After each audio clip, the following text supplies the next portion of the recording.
آسان ترین time table عرض کرتا ہوں، اس کی پابندی کر لی جائے تو انشاءاللہ ذہن و طبیعت جو ہیں وہ پستی میں پڑنے سے بچ جائیں گے۔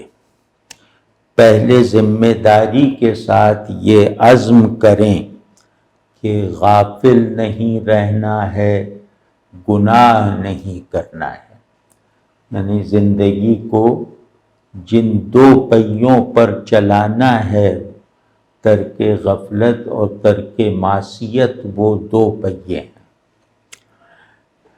اس کے بعد کچھ سادہ سی چیزیں ہیں، معمولات ہیں، جن کا لحاظ رکھ لیا جائے اور جنہیں اپنا معمول بنا لیا جائے تو گویا ہم روز بندگی میں بھی ترقی کریں گے اور آدمیت میں بھی نمو پائیں گے۔ تو یعنی بندگی اور انسانیت کی روز تجدید ہوتی رہے گی۔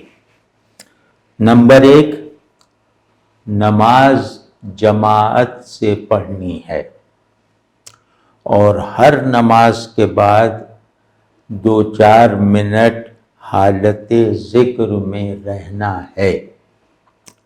نمبر 2، فجر کی نماز کے بعد تلاوت اور صبح کے مسنون اذکار کو معمول بنانا ہے۔ نمبر 3، رسول اللہ صلی اللہ علیہ وسلم نے مختلف اوقات اور مواقع پر جو اذکار اور دعائیں تعلیم فرمائی ہیں ان کی پابندی کرنی ہے۔ نمبر 4، گھر والوں اور دوستوں کے ساتھ موبائل فون آف یا سائلنٹ کر کے روزانہ کچھ وقت گزارنا ہے، 2-3 گھنٹے گزارنے ہیں۔ نمبر 5، سیر و تفریح کے لیے ہر روز باقاعدگی سے وقت نکالنا ہے۔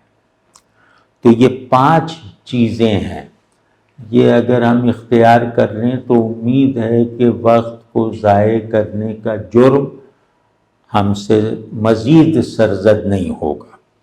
تو اتنے سے معمولات بھی اگر اختیار کر لیے جائیں تو انشاءاللہ یہ احساس زندہ رہے گا کہ ہم انسان ہیں، ہم اللہ کے بندے ہیں، ہم جوہر تعلق رکھنے والا وجود ہیں۔